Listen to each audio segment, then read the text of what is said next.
Namaskar, very warm welcome to all of you on this educative platform. This is your friend and mentor Anshul Garg.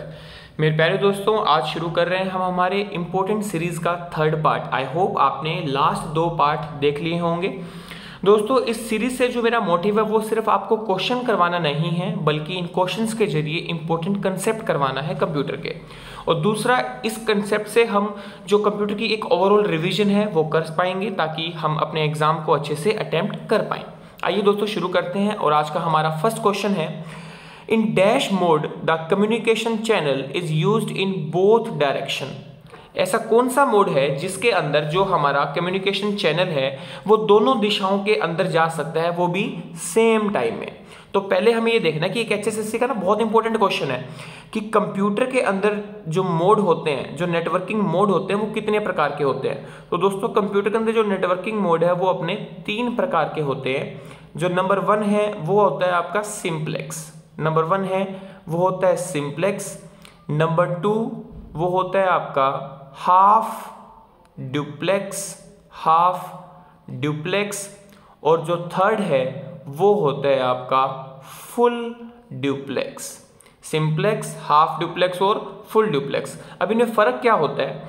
Simplex में data सिर्फ एक तरफ जाता है, या तो इस तरफ या फिर इस तरफ, एक तरफ जाएगा। हाफ ड्यूप्लेक्स में डाटा दोनों तरफ जा सकता है, लेकिन अलग अलग समय पे। अगर एक टाइम पे इस तरफ जा रहा है तो दूसरी समय पे इस तरफ जाएगा।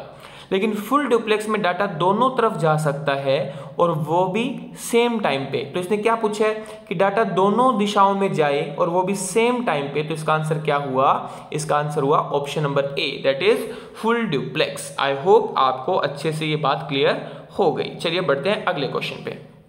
अगला क्वेश्चन कहता है, the content of information are stored in, कि कोई भी हमारी इंफॉर्मेशन है उसके बारे में जो डाटा है, जो कंटेंट है, वो कहाँ पे स्टोर होता है। दोस्तों, जो सब इंस्पेक्टर का क्वेश्चन एग्जाम था उसमें ये क्वेश्चन पूछा गया था। देखिए, हमारे कंप्यूटर में जो है वो रजिस्टर होते हैं। हमारे सीपीयू के अंदर क्या होते हैं? रजिस्टर्स। और रजिस्टर्स दोस्तों बहुत प्रकार के होते हैं। रजिस्टर बहुत प्रकार के होते हैं। जैसे एक होता है आपका MBR, मेमोरी बफर रजिस्टर। एक होता है आपका MDR, मेमोरी डेटा रजिस्टर। एक होता है आपका MAR, मेमोरी एड्रेस रजिस्टर। एक होता है आपका IR, इंस्ट्रक्शन रजिस्टर। एक होता है PC, प्रोग्राम काउंटर रजिस्टर। एक होता है आपका एक्यूमुलेटर रजिस्टर। एक होता है आपका INTR, इनपुट रजिस्टर। और दोस्तों लास्ट जो होता है हमारा वो होता है आपका, यहाँ एक इरेज कर देता हूँ मैं थोड़ा, ये यहाँ लिख देता हूँ OUTR, आउटपुट रजिस्टर। तो ये दोस्तों हमारे बहुत प्रकार के रजिस्टर होते हैं। मेमोरी बफर मतलब जो बफर से संबंधित होता है। MDR मतलब जो डाटा को स्टोर करेगा।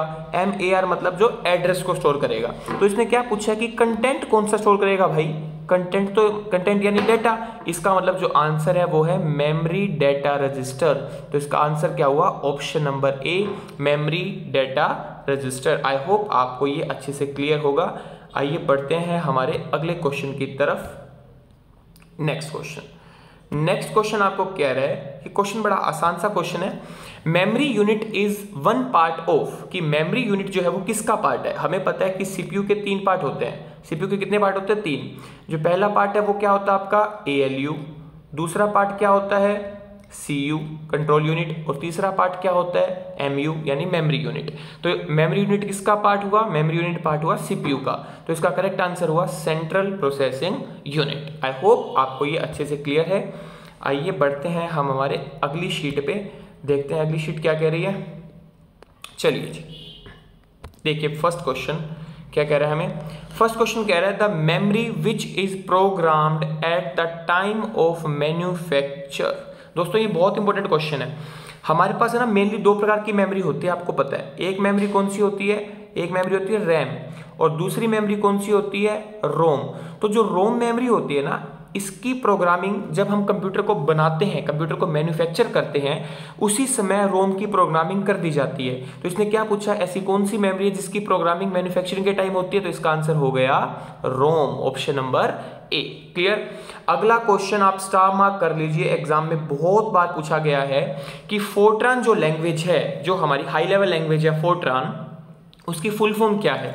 फोर्ट्रान की फुल फॉर्म होती है फॉर्मूला ट्रांसलेशन। फोर्ट्रान की फुल फॉर्म होती है फॉर्मूला ट्रांसलेशन। आई होप यहां तक आपको सारी बातें क्लियर है। आइए बढ़ते हैं अगले क्वेश्चन पे। विच of the following memories must be refreshed many time पर सेकेंड। दोस्तों इस क्वेश्चन को बड़े ध्यान से समझिएगा आप, ये काफी इंपॉर्टेंट कंसेप्ट है। देखिए जो हमारे पास रैम होती है ना, जो हमारी रैम है दोस्तों, वो टोटल दो प्रकार की होती है। एक होती है एस रैम, एस रैम का मतलब होता है स्टैटिक रैम, और दूसरा है डी रैम, डी रैम का मतलब डायनेमिक रैम। तो दोस्तों जो स्टैटिक रैम है, जो स्थिर रैम है, उसको रिफ्रेश करने की जरूरत नहीं पड़ती, जबकि जो डी रैम है, डायनेमिक है, उसको रिफ्रेश करना पड़ता है। इसने क्या पूछा है कि बताओ कौन सी को रिफ्रेश करना पड़ेगा, तो डायनेमिक रैम इसका आंसर हुआ। इसका आंसर क्या हुआ? Dynamic RAM. आई होप आपको यहां तक अच्छे से क्लियर हो गया। ये क्वेश्चन काफी इंपॉर्टेंट, आप नोट कर लीजिए, बहुत इंपॉर्टेंट क्वेश्चन है ये। चलिए आगे बढ़ते हैं नेक्स्ट शीट पे। नेक्स्ट शीट हमें क्या कहती है देखते हैं। Question number first, what do you call the translator which takes assembly language as input and produce machine language as output। दोस्तों इसका साधारण भाषा में समझो क्या बोल रहे हैं। ये कह रहा है कि ऐसा कौन सा ट्रांसलेटर है जो असेंबली भाषा को मशीन भाषा में कन्वर्ट कर दे। ये हमने पार्ट 2 में भी समझा था। तो वो कौन सा ट्रांसलेटर होता है दोस्तों? वो होता है assembler.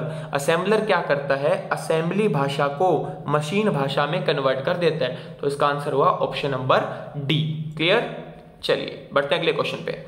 Memory is made of. दोस्तों ये देखिए, हमारी कोई भी जो मेमोरी होती है ना, आप ऐसे समझो कोई सोसाइटी है, ठीक है, कोई कॉलोनी है, कोई सेक्टर है, कोई सोसाइटी है। उसके अंदर क्या होते हैं दोस्तों? बहुत सारे घर होते हैं। उसके अंदर क्या होते हैं? बहुत सारे घर होते हैं। ऐसे ही कोई मेमोरी जो होती है ना, कोई भी जो मेमोरी होती है, उस मेमोरी के अंदर छोटे छोटे मेमोरी सेल होते हैं। छोटे छोटे क्या होते हैं? Memory cell. और हर एक सेल का क्या होता है? अपना एक सेल एड्रेस होता है। जैसे घर का भी तो एड्रेस होगा ना, वैसे ही हर एक सेल का क्या होता है? एक सेल एड्रेस होता है। तो memory is made of large number of cells. Option number C इसका बिल्कुल सही जवाब है। आई होप यहाँ पे आपको अच्छे से क्लियर हो गया। आइए बढ़ते हैं अगले क्वेश्चन की तरफ।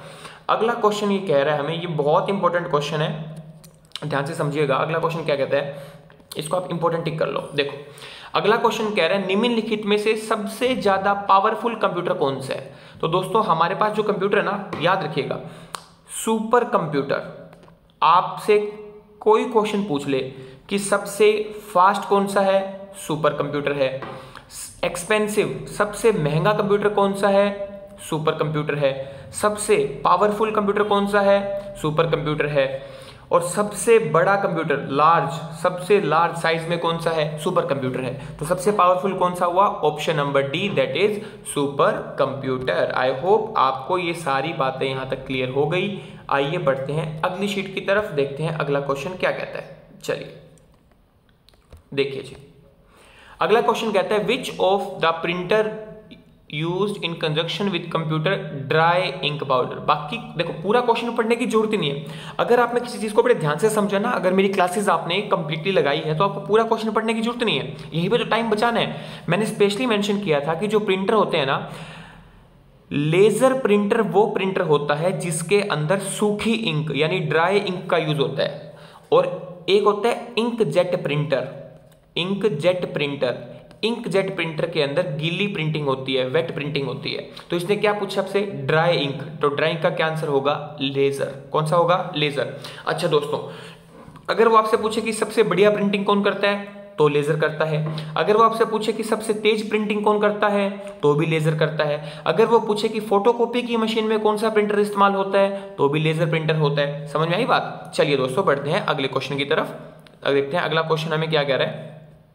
चलिए जी, आओ जी, अगला क्वेश्चन हमें कह रहा है in which year was the chip used inside the computer for the first time. Chip का मतलब क्या है दोस्तों? यहाँ पे आईसी, आप आईसी भी बोल सकते हैं, इंटीग्रेटेड सर्किट, या फिर आप इसको सीपीयू भी कह सकते हैं, या फिर आप प्रोसेसर भी कह सकते हैं। कि सबसे पहले जो चिप है, जो प्रोसेसर है, उसका इस्तेमाल कंप्यूटर में कब हुआ? तो दोस्तों जो चिप का इस्तेमाल हुआ वो हुआ 1975 में। कब हुआ? 1975 में सबसे पहले चिप का इस्तेमाल हुआ। आई होप आपको ये सारी बातें अच्छे से क्लियर है। चलिए दोस्तों बढ़ते हैं अगले क्वेश्चन की तरफ। असेंबली भाषा कौन सी पीढ़ी में आई? ये दोस्तों मैंने आपको लास्ट पार्ट में बताया था कि जो हमारी पहली पीढ़ी है, पहली पीढ़ी के अंदर तो आई थी मशीन लैंग्वेज। जो हमारी दूसरी पीढ़ी है, दूसरी पीढ़ी के अंदर आई थी असेंबली लैंग्वेज, और जो हमारी तीसरी पीढ़ी है यानी थर्ड जनरेशन है उसके अंदर आई थी हाई लेवल लैंग्वेज। तो इसने क्वेश्चन क्या पूछा है, असेंबली लैंग्वेज। तो असेंबली लैंग्वेज तो दूसरी पीढ़ी में आई दोस्त, है ना। तो इसका आंसर क्या हुआ, ऑप्शन नंबर बी हुआ। आई होप आपको अच्छे से ये बात क्लियर है। चलिए दोस्तों बढ़ते हैं अगले क्वेश्चन की तरफ और देखते हैं क्वेश्चन क्या कहता है। चलिए, ये बहुत ही इंपॉर्टेंट क्वेश्चन है दोस्त। देखिए दोस्तों, यहाँ पे जो मेरी ये सीरीज है, मेरा मोटिव बिल्कुल भी ऐसा नहीं है कि मैं आपको कोई भी फालतू के क्वेश्चन करवा दूं। इस सीरीज को मैंने बड़ा सोच समझ के तैयार किया और हर एक क्वेश्चन इस वे में ऑर्गेनाइज है कि जो पहले आपने काम किया ना वो सारा अपना रिवाइज होता रहे। तो आपको ये डेली देखना है और साथ के साथ देखना है। और कोई भी जो डाउट आता है ना आपका, तो मैंने आपको बता रखा है कि आप टेलीग्राम पे डाउट को ले सकते हो, डाउट को छोड़ना नहीं अपना कोई भी, ठीक है। और मैं अक्सर क्लास में एक लाइन बोलता हूं, अगर कुछ नहीं गया दिमाग में तो बाप का पैसा आग में। हमें ना दिमाग में डालनी है चीजों को। आइए दोस्तों, इसने पूछा कि जो एस्काई कोड होता है, ये क्वेश्चन बहुत इंपॉर्टेंट है, एस्काई कोड की फुल फॉर्म क्या होती है दोस्तों। तो एस्काई कोड की फुल फॉर्म होती है American standard code for information interchange. Option number C इसका सही आंसर है, American standard code for information interchange. लेकिन इसमें ये क्वेश्चन पहले पूछा जाता था, लेकिन आजकल एक नया क्वेश्चन पूछ रहे हैं कि जब एस्काई कोड शुरुआत में आया था तब एस्काई कोड का साइज क्या होता था। तब एस्काई कोड का साइज था 7 बिट्स, लेकिन अब एस्काई कोड का साइज क्या है, अब है 8 बिट्स। ये क्वेश्चन बहुत इंपॉर्टेंट है, आपको याद रखना है दोस्त कि जो एस्काई कोड शुरुआत में जब आया था तब इसका साइज था 7 बिट और अब इसका साइज कितना है, अब इसका साइज है 8 बिट्स। आई होप आपको यहां तक सारी बातें क्लियर है, आई होप ये क्लियर है। चलिए अब बढ़ते हैं हमारे अगले क्वेश्चन की तरफ। चलो अगला क्वेश्चन एक बार मैं स्क्रीन को इरेज कर देता हूं ताकि समझने में दिक्कत ना हो। आइए, अगला क्वेश्चन कहता है कि रो फैक्ट्स एंड फिगर किसे कहते हैं। जब हम कंप्यूटर पढ़ते हैं ना तो पहली क्लास में ये बात पढ़ाई जाती है कि हमारे पास दो चीजें होती है, एक होता है डेटा, क्या होता है डेटा, और एक होता है इंफॉर्मेशन। इंफॉर्मेशन, डेटा का मतलब होता है अव्यवस्थित आंकड़े यानी रो फिगर एंड फैक्ट्स, और इंफॉर्मेशन का मतलब होता है सूचना। क्या मतलब होता है, सूचना। तो इसने क्या पूछा है, रो फिगर एंड फैक्ट किसे कहते हैं, डेटा को कहते हैं। किसे कहते हैं, डेटा को। अच्छा दोस्तों, एक इंपॉर्टेंट क्वेश्चन बताता हूं मैं आपको यहां पे कि डेटा को इंफॉर्मेशन में कौन चेंज करता है। तो डेटा को इंफॉर्मेशन में सीपीयू चेंज करता है। कौन करता है, सीपीयू। अब सीपीयू की जगह प्रोसेसर भी आ सकता है, ठीक है, तो एक ही बात है। आइए अगले क्वेश्चन पे बढ़ते हैं। नेक्स्ट क्वेश्चन हमें कह रहा है कि a computer can solve more than one kind of problem. This is related to which of the following characteristics? ये शायद मैंने आपको कल भी बताया था कि एक वर्सेटाइल प्रॉपर्टी होती है। वर्सेटाइल का मतलब कंप्यूटर अनेक प्रकार के काम कर सकता है, मैनी काइंड ऑफ प्रॉब्लम यानी वर्सेटाइल। आइए अगले क्वेश्चन पे बढ़ते हैं। From which generation computer printer were used. कौन सी पीढ़ी में प्रिंटर का इस्तेमाल हुआ। दोस्तों थोड़ा सा ना ट्रिकी क्वेश्चन है, ध्यान से समझिएगा।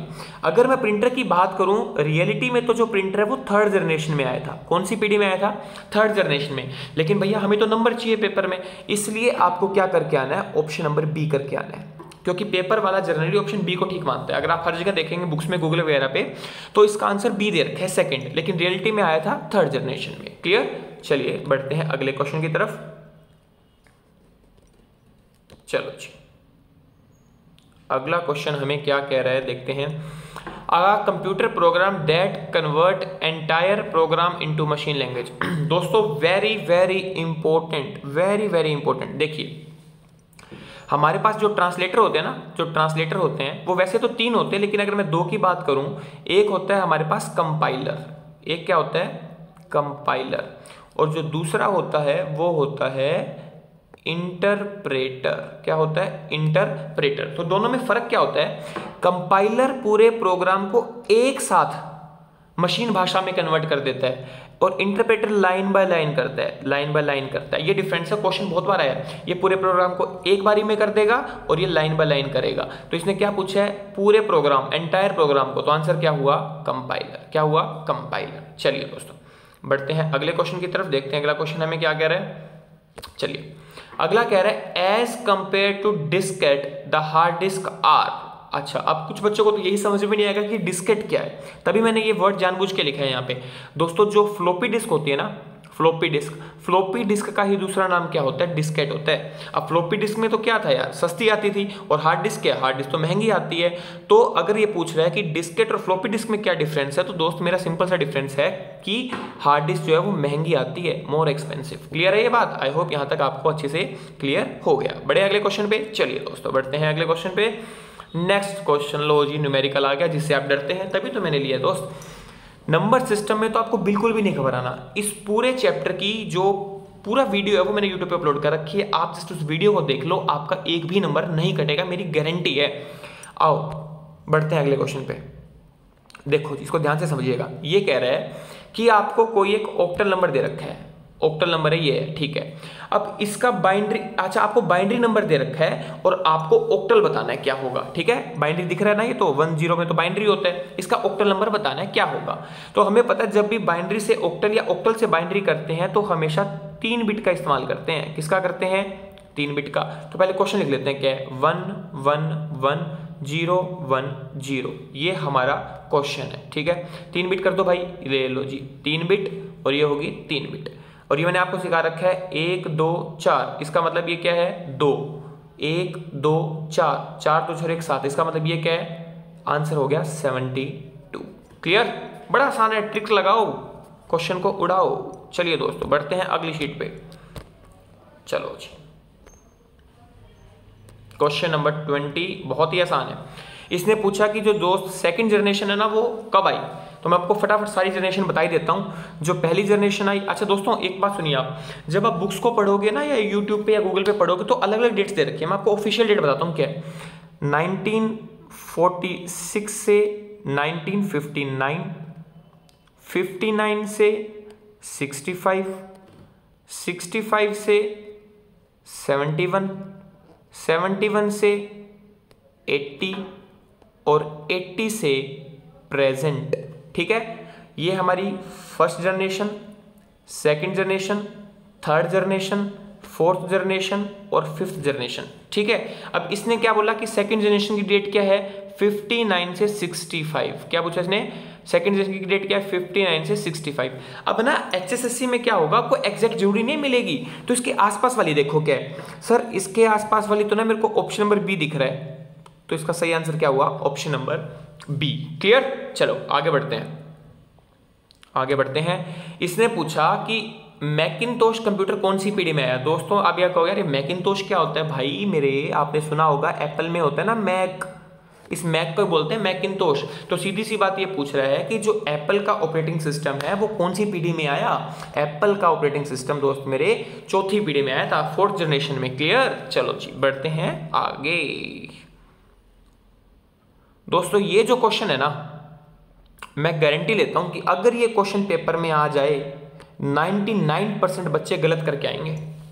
इस क्वेश्चन को 99% बच्चे गलत करके आएंगे। क्यों करके आएंगे? देखो वो क्वेश्चन पूरा पढ़ेंगे नहीं, वो इतना पढ़ेंगे अ कलेक्शन ऑफ रिलेटेड बस, रट्टा मार रखा है, और वो क्या करके आएंगे? DBMS, जबकि इसका आंसर है ही नहीं, है गलत है। समझो क्या इसने पूछा है भाई साहब, इंस्ट्रक्शंस को जब इकट्ठा कर दो, कलेक्शन ऑफ इंस्ट्रक्शन क्या होता है दोस्त मेरे? उसका आंसर प्रोग्राम होता है। देखो मैं बताता हूं क्या होता है। जो सॉफ्टवेयर होता है ना, सॉफ्टवेयर आपका बहुत सारे प्रोग्राम से मिलकर बनता है, सेट ऑफ प्रोग्राम, ठीक है। और जो प्रोग्राम है वो आपका बहुत सारे इंस्ट्रक्शन से मिलकर बनता है। तो इसने पूछा क्या है हमसे कि इंस्ट्रक्शन को जोड़ के क्या बनेगा? प्रोग्राम बनेगा। तो आंसर क्या हुआ? प्रोग्राम। चलिए बढ़ते हैं अगले क्वेश्चन की तरफ।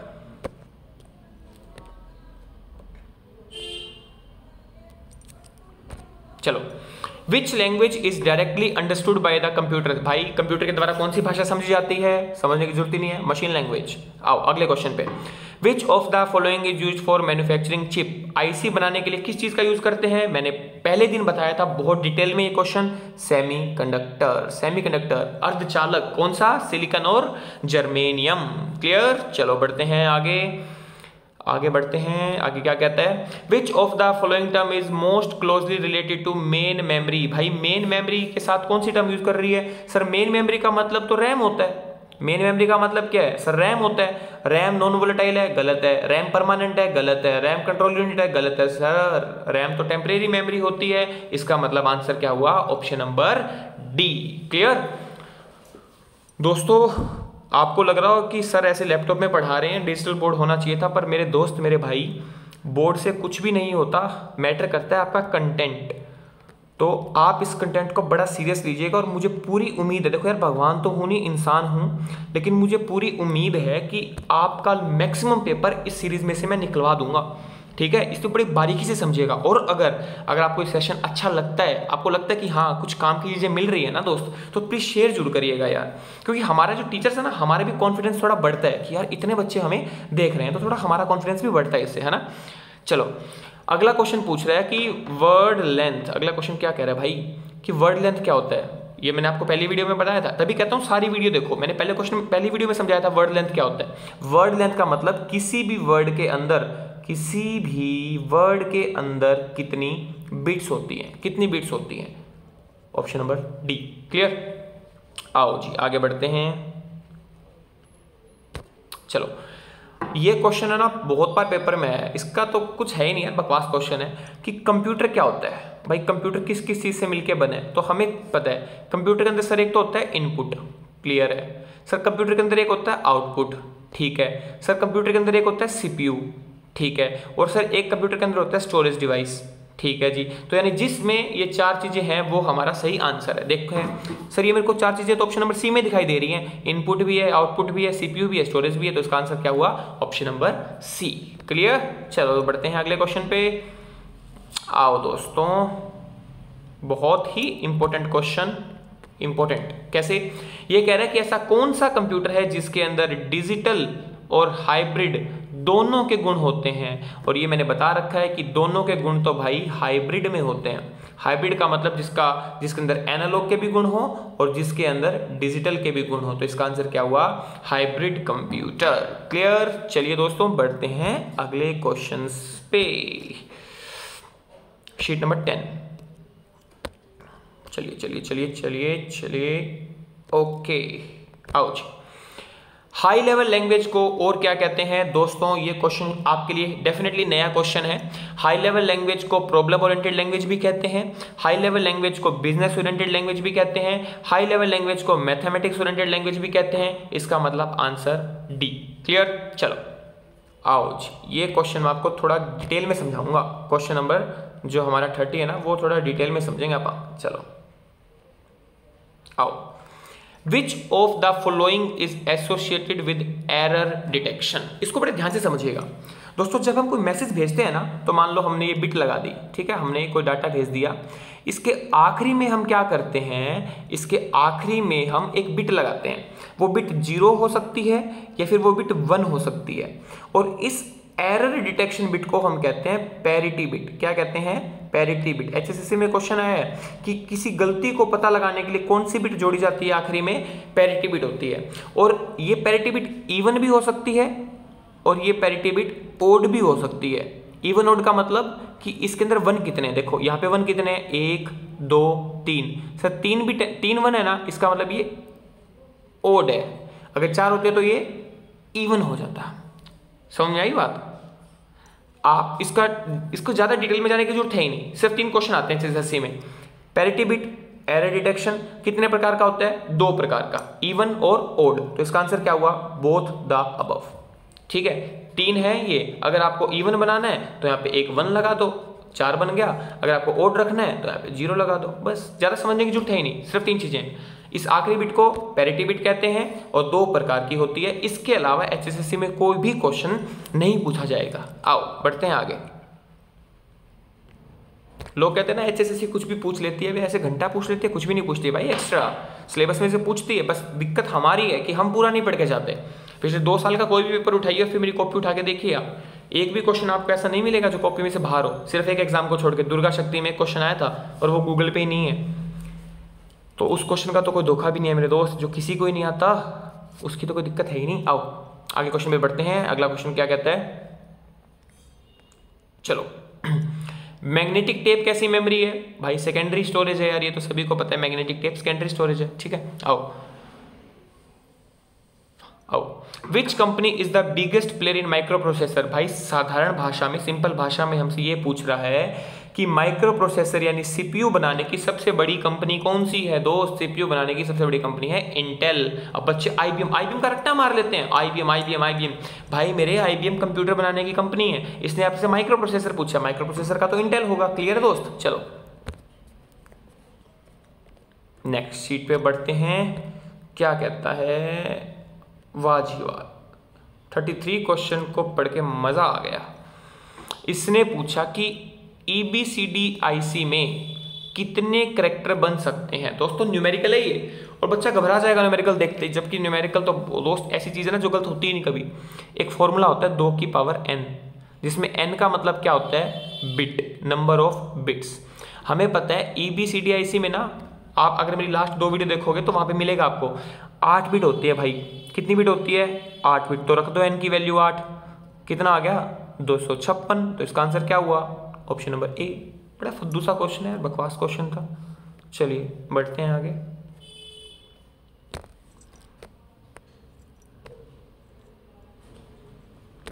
चलो देखते हैं नेक्स्ट क्वेश्चन। आओ जी। MICR की फुल फॉर्म क्या होती है? इसको थोड़ा ध्यान से समझिएगा दोस्तों, नया क्वेश्चन है। देखो दोस्तों, MICR जो है आपका एक इनपुट डिवाइस होता है, जिसकी फुल फॉर्म होती है मैग्नेटिक इंक करेक्टर रीडर। भी आ सकता है और रीडर की जगह रिकॉग्नाइजेशन भी आ सकता है। MICR क्या होता है? किसी खास प्रकार की इंक, ये वर्ड एग्जैक्टली मिलेगा आपको पेपर में, स्पेशल इंक। अगर कोई कागज है, कोई डॉक्यूमेंट है जो किसी स्पेशल इंक में लिखा गया है, उस डॉक्यूमेंट को पढ़ने के लिए हम MICR का यूज करते हैं, और MICR का यूज हम बैंक में जो चेक होते हैं वहां करते हैं। क्लियर? आओ जी आगे बढ़ते हैं। नेक्स्ट, कॉम्पैक्ट डिस्क में किस टेक्नोलॉजी का यूज होता है? दोस्त क्वेश्चन बड़ा आसान है, लेकिन बच्चा घूम जाएगा यहाँ पे। भाई कॉम्पैक्ट डिस्क का मतलब तो CD होता है। ये पूछ रहा है कि CD के अंदर किस टेक्नोलॉजी का यूज होता है। तो सर हमें पता है सर, CD तो ऑप्टिकल डिवाइस है, ऑप्टिकल है ना। और सर ऑप्टिकल का मतलब आपने क्लास में बताया था कि एक तो होता है लाइट, और सर दूसरा मतलब होता है लेजर, है ना। तो इसका आंसर क्या हुआ? D। अब बच्चा जो होगा ना, जिसने बुक पढ़ी है, वो सिर्फ ऑप्टिकल को ढूंढेगा, लेकिन हमने भैया डिटेल में पढ़ा है, तो हमारे आंखें 1 मिनट में ढूंढ लेगी सर लेजर। आंसर ठीक। चलो बढ़ते हैं अगले क्वेश्चन की तरफ। आओ जी। हाँ जी। What are the computer called that perform calculation comparison using binary number system? दोस्त ऐसा कौन सा कंप्यूटर है जो बाइनरी नंबर का यूज करता है? तो मेरे भाई ऐसा तो डिजिटल कंप्यूटर है जो बाइनरी नंबर सिस्टम का यूज करता है। तो इसका आंसर हुआ ऑप्शन नंबर बी। कौन सा हुआ? Option number B. दोस्तों जो क्वेश्चन नंबर 37 है वो आप सभी के लिए है। देखता हूं कितने बच्चे इसका आंसर कमेंट में सही बताते हैं।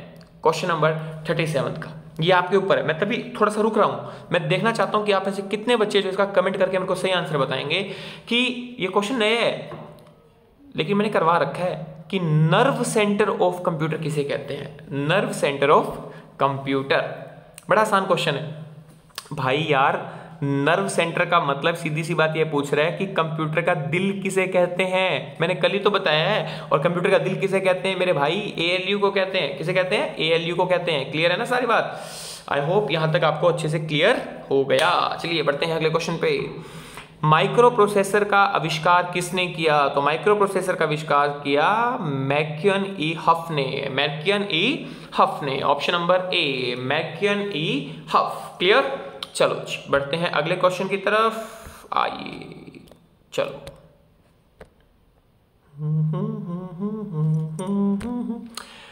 एस्काई कोड के अंदर शुरुआत, हाँ बिल्कुल, एस्काई कोड के अंदर ओरिजिनली कितनी बिट होती थी? अभी इस वीडियो की शुरुआत में बताया सर 7 बिट होती थी। आंसर 7। क्लियर? चलो 5th जनरेशन जो 5वीं पीढ़ी है, 5वीं पीढ़ी को और क्या कहा जाता है?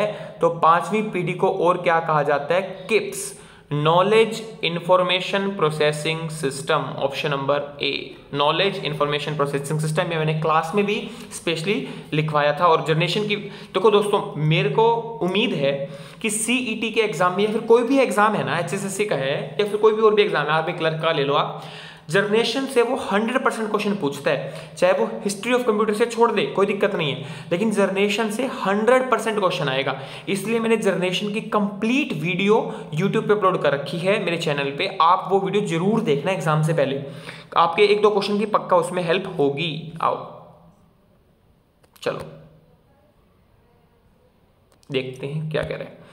Which of following is not a class based on size? भाई मेरे ये सिंपल से पूछ रहे हैं कि साइज के आधार पर कंप्यूटर कौन सा नहीं है। हमें पता है साइज के आधार पर सर कंप्यूटर 4 प्रकार का होता है। कितने प्रकार का होता है भाई? 4 प्रकार का होता है। सबसे पहले छोटा कौन सा होता है सर? सबसे छोटा होता है माइक्रो। फिर कौन सा आता है सर? फिर आता है सर मिनी। फिर कौन सा आता है सर? फिर आता है सर मेन फ्रेम। कौन सा आता है दोस्त? Main frame. और लास्ट में कौन सा आता है? Super computer. हो गए 4 प्रकार के, मेन है, माइक्रो है, मिनी। सर डिजिटल कंप्यूटर नहीं है, इसका आंसर क्या हुआ? Option number D. क्लियर है बात? चलिए जी, ये क्वेश्चन दोस्तों आप सभी के लिए है, क्वेश्चन नंबर 42। देखते हैं कितने बच्चे इसका कमेंट में सही आंसर देते हैं, क्योंकि ये क्वेश्चन थोड़ा सा ट्रिकी है। मुझको पता है बच्चे घुमाएंगे इसमें हल्का फुल्का। आप कमेंट करना, तब तक मैं इसको सोल्व करवाता हूं। इसने पूछा कि निम्नलिखित में से कौन सी वैलिड स्टेटमेंट नहीं है, यानी गलत कौन सी है। अच्छा देखो, क्या 1 किलोबाइट 1024 बाइट के बराबर होता है? सर बिल्कुल होता है। क्या 1 मेगाबाइट 1024 किलोबाइट के बराबर होता है? हाँ जी सर बिल्कुल होता है। अब बच्चे सोचेंगे सर सी नहीं होता शायद, है ना, क्योंकि बुक्स में एक चीज दे रखी है कि 1 KB is equals to 1024 byte. लेकिन मैंने क्लास में स्पेशली लिखवाया था ये पॉइंट। कई बार कैलकुलेशन को आसान बनाने के लिए हम इस 24 को उड़ा देते हैं, तो लगभग ये किसके बराबर हो जाता है? ये 1000 बाइट के बराबर हो जाता है। इसलिए ऑप्शन सी भी सही है। तो इसका सही आंसर क्या हुआ? Option number D. ये गलत है, क्योंकि 1 MB 1000 बाइट के बराबर नहीं होता, 1 MB 1000 KB के बराबर होता है। क्लियर? आओ बढ़ते हैं अगले क्वेश्चन पे। अगला क्वेश्चन क्या कहता है? नेक्स्ट शीट पे देखते हैं क्या कहता है। चलो जी, अगला क्वेश्चन कहता है सर डेजी व्हील प्रिंटर जो होता है, जो डेजी व्हील प्रिंटर है, डेजी व्हील प्रिंटर का दूसरा नाम क्या है? तो दोस्तों हमें पता है कि जो हमारा इंपैक्ट प्रिंटर होता है ना, ये मैं आपको समझा देता हूं। जो हमारा इंपैक्ट प्रिंटर होता है, इंपैक्ट प्रिंटर जो है वो 2 प्रकार का होता है भाई। एक तो होता है अपना कैरेक्टर प्रिंटर। एक क्या होता है?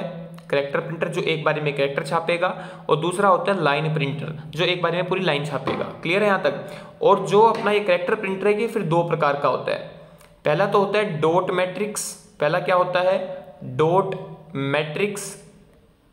और दूसरा होता है डेजी व्हील। दूसरा क्या होता है? Daisy wheel. ठीक है, ये तो हो गया अपना कैरेक्टर प्रिंटर। जो लाइन प्रिंटर है वो भी 2 प्रकार का होता है। एक तो होता है आपका ड्रम प्रिंटर। एक तो क्या होता है आपका ड्रम प्रिंटर, और ये मैं यहाँ नीचे लिख देता हूँ। और दूसरा जो होता है वो होता है चेन प्रिंटर। दूसरा क्या होता है? Chain printer. तो इसने क्या पूछा? डेजी व्हील कैसा प्रिंटर है? सर डेजी व्हील तो कैरेक्टर प्रिंटर है। डेजी व्हील तो कैरेक्टर प्रिंटर है ना। तो डेजी व्हील अगर कैरेक्टर प्रिंटर है तो दोस्त ये इसका ऑप्शन गलत है। इसका ऑप्शन यहाँ पे लाइन प्रिंटर नहीं आएगा। इसका जो ऑप्शन आएगा वो आएगा कैरेक्टर प्रिंटर। कौन सा आएगा? Character printer. क्लियर है बात? चलिए आगे बढ़ते हैं। कर्सर क्या होता है? कर्सर तो सर एक लाइन होती है जो चमकती रहती है। आपने देखा होगा ना, जैसे कुछ टाइप करते हो आप व्हाट्सएप वगैरह पे कहीं पे भी कुछ टाइप करते हो ना, तो एक हल्का सा लाइन होता है वो चमकता रहता है ना, हल्का सा चमकता रहता है, उसको क्या बोलते हैं? कर्सर बोलते हैं। Thin blinking line. Option number 20 का सही आंसर है। चलिए क्वेश्चन नंबर 45 क्या कहता है देखते हैं। Which computer are used as server for medium size organization. जो मध्यांतर संस्थाएं होती है ना, उनके लिए कौन सा कंप्यूटर इस्तेमाल होता है? देखो, जो माइक्रो कंप्यूटर, माइक्रो तो होता है पर्सनल यूज के लिए, माइक्रो होता है पर्सनल यूज के लिए, पर्सनल यूज के लिए। क्लियर है? जो मिनी कंप्यूटर होता है वो होता है स्मॉल ऑर्गेनाइजेशंस के लिए, छोटी ऑर्गेनाइजेशन के लिए। और जो मेन फ्रेम होता है ना, वो होता है मीडियम साइज के लिए। वो किसके लिए होता है? मीडियम साइज के लिए। तो इसका आंसर हुआ ऑप्शन नंबर ए। क्लियर? चलो आगे बढ़ते हैं।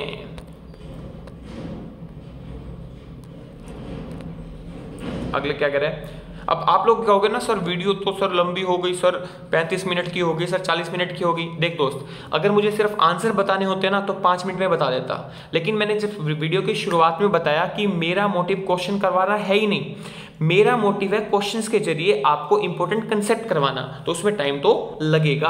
आओ, ये कहता है कि एक सीडी के अंदर कितना डाटा आता है। हमें पता है सर सीडी के अंदर 700 MB डाटा आता है, तो देखो जी 700 के पास कौन सा है, 680। इसका सही आंसर क्या हुआ, ऑप्शन नंबर सी। आओ, ये क्वेश्चन बहुत इंपॉर्टेंट है भाई, 47, ध्यान से समझना।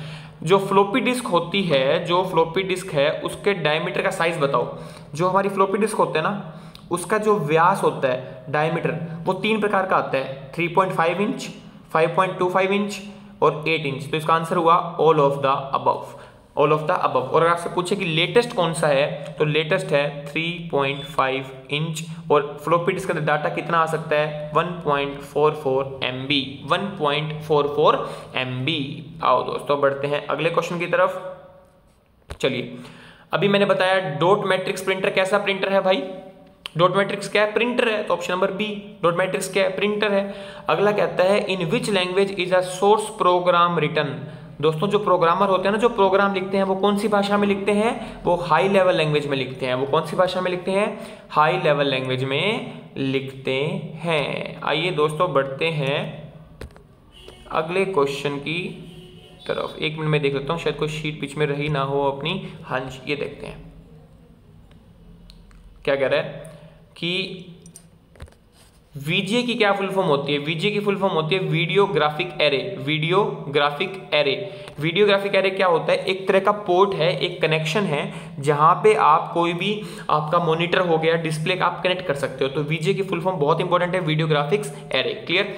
अच्छा दोस्तों, एक अगर आपके पास थोड़ा सा टाइम है तो मैं आपको जरूर सजेस्ट करूंगा, मैंने एक कंप्यूटर मंथन के नाम से 6 वीडियो अपलोड कर रखी है। सिर्फ 6 वीडियो है और लगभग 10 से लेकर 15 मिनट की वीडियो है। अगर आप 2x मोड पे भी देखते हैं ना उसको, तो समथिंग अराउंड आपके 5-7 मिनट में वो कंप्लीट हो जाएगा। उन 6 वीडियो को देख लेना, आपका पूरा कंप्यूटर एक बार के लिए तैयार हो जाएगा और मोस्टली क्वेश्चन आपको एग्जाम में मिल जाएंगे। मैं गारंटी नहीं लेता किसी भी चीज की कि हाँ वहीं से पेपर आएगा, बट मैंने बोला मोस्टली क्वेश्चन मिल सकते हैं। क्लियर। चलो अगला कैसा है, which of the following is the feature of 5th generation computer.